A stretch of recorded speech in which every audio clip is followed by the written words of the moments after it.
ng asawa ko. Uwi na ako sa amin, kaya umuwi siya. Doon na sila sa... Hindi niya kinaya yun. Takot talaga sila sa bagyo doon. Doon na lang kayo eh. May kapitan nga doon sa amin na nag-landslide. Ay nag-landslide, nag-mudflow ng putik. Eh, hindi nakatakbo siya. Kasi taga-baywang ano. May paparting na hero.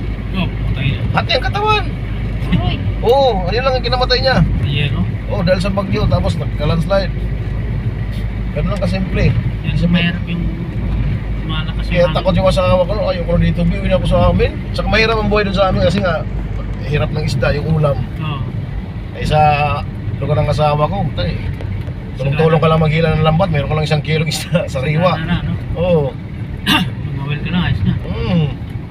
Saka hindi malakas yung... Kaya ano ako doon, ingit na ingit ako. Sulti naman naman ng taga rito. Sagana sa yamang dagat. Sa amin, pahirapan makaano ng isda. Gumagasto na ng malalaki, lugi pa yung mga... Ano? May dagat din sa amin, kaso ang Alabang Pacific Ocean nga. Kasi baka... Hindi siya yung para bang... Malalim yung area sa inyo, no? Malalim yan. Pwede ka pumunta sa ibang bansa dyan. Oo. Diktado na yan sa ibang bansa eh. Isa yan sa pinakamalaking... Di ba si MacArthur na Gold War to dyan dumawang sa Leyte galing sa Amerika. Oo. Yung little landing nila na isle return gear sila ng hapon. Direct na yan eh. Mayroon ka doon sa amin isla eh, yung Humonhon Island. Oo. Ginamit ng mga Chinese, mga illegal, mga smuggler. Magla, no? Pinsa ko nakabili ng Inmax na motor, 500 lang. Oo. Diyan yan yung malusot eh. Mura. Eh wala nang BIR, wala nang mga tax eh. Oo. Yung isa namin counselor sa bayan, SP member. Yung Honda Civic niya, 150,000 lang. Mahal-mahal ng Honda. Oh, tragis. Yung isa naman nag-request. Mga welding machine. Oo. Mga pagkating. Ayan, nakagawa, nakakaroon ng ano.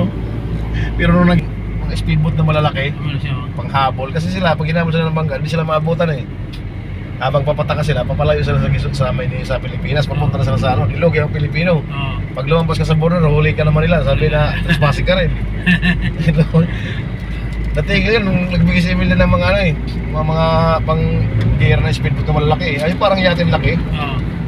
Yun, natigil yun. Pero, yung nakinabang sa smuggling, swerte eh. Pinsan ko, 2 Inmax. Yung iba nga doon eh, mountain bike, papalitan lang isang kamuting kahoy eh. Oh, ang ganda pa na, yung mga pangkarera pa na mountain bike. Yung mga alo, yung yanta. Yung isang ganyan lang kamay mo, ang gaan. Oo. Kaya pag Mahal sipa, yun, taga 100,000 ang ano. pangkarera nga, yung mga pang triathlon, yung mga pambundok. Mga 100,000 ang presyo doon. Pinapalitan lang ng isang sakong kamuting kahoy. Yung, ano, kamuting kahoy, yung Java ba, yung kamuting kahoy. Carbon na yata yun. Alloy. Aloy ka. Hmm.